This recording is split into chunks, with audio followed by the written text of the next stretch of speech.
கோவம் வந்துச்சுன்னா கட்டுக்கடங்காத கோவம் தான் வரும். அதே மாதிரி எண்ணத்தையும் கட்டுப்படுத்த முடியும். எண்ணத்தை எப்படி வந்து நம்ம நம்ம கைக்குள்ள கொண்டு வருதுனாக்கா, அதுக்கு வேற ஒரு மனசுக்கு வேலை கொடுக்கும்போது எண்ணறத விட்டு அந்த வேலையில போயிடும். அதெல்லாம் மூச்சை கவனிக்கணும்னு சொல்றோம். மூச்சை அப்படிதான் நான் ஈடுபட்டு தான் வரணுமே தவிர்த்து எண்ணத்தை கட்டுப்படுத்த முடியாது. அதே மாதிரி கோவம் வந்து சில சமயங்கள்ல சில கோவங்கள் வேணும். இல்லையா? கோவமே இல்லாம யாரும் இருக்கக்கூடாது. அதுவும் தப்பு. ஏன்னா கோவம் ஆனா அதுக்குள்ள காரணம் என்ன? மற்றவங்கள வந்து சரிப்படுத்தணுங்கிறதுக்காக அந்த கோவம் சரினா ஒரு டீச்சர் இருக்காங்க. ஸ்டூடெண்ட் சரியா படிக்கல. ஒரு திட்டி தான் சரி பண்ண சொன்னதுக்கு அந்த கோவம் நல்லது தானே! ஏன்னா அந்த குழந்தைய வந்து சரியா படிக்க வைப்பாங்க. இல்லாட்டா அத சோம்பேறித்தனமா உட்காந்து விளையாட்டுலயே போயிடும். படிக்காம அவங்களுடைய வாழ்நாளே வந்து பாழ்பட்டு போயிடும். ஸோ அந்த மாதிரி இருக்காம, நம்ம வந்து அவங்களுக்கு அந்த நேரத்தில வந்து அந்த டீச்சர் கோவிச்சுக்கிறது கரெக்ட்டு. போலீஸ்காரர் திருடன பார்த்து கோவிச்சுக்கிறது கரெக்ட்டு தான்.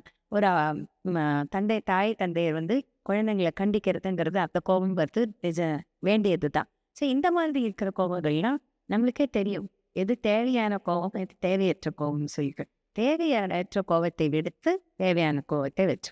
தேவையற்ற கோபம்லாம் என்னன்னாக்கா, எனக்கு ஏதோ பிஸ்னஸ் அந்த ஆசை ஆயிடுச்சுன்னு வச்சுப்பேன். அத வந்து வீட்ல இருக்கிறவங்க அல்லது என்னுடைய நண்பர்கள்ட்ட ஒரு மாரி கோவத்த கக்குற மாதிரி வெளியில காட்டணும். ஏன்னா அந்த மனசுல இருக்கிற சுமைய வெளிப்படுத்துறதுக்காக கோவத்த யூஸ் பண்றோம். தேவையில்லாத காரணமே இருக்காது. காரணம் இல்லாம எப்படியோ என்னன்னே புரிஞ்சுக்காம கத்திடுவோம். அதெல்லாம் தவிர்க்கப்பட வேண்டிய கோவம். கோவம் அதுல positive right side of anger and wrong side of ஆங்கர்னு இருக்கு. அத வந்து நம்ம நல்லா புரிஞ்சுக்கணும்.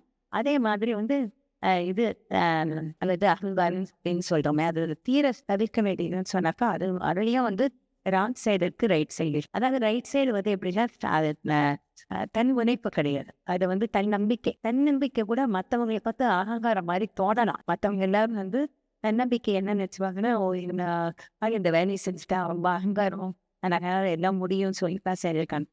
நானா போய் கேட்டோம்னாக்கா, என்னால செய்ய முடியுமா நான் பார்த்தேன், டெஸ்ட் பண்ணி பார்த்தேன். ஏன்னா எனக்கு அந்த தன்னம்பிக்கை இருக்கா? இங்கேருந்து அது வரைக்கும் ஓடணும். ஒரு நிமிஷத்துல ஓடிடுவேன்னு சொல்லிட்டு தன்னம்பிக்கையினால தான் ஓடாங்க.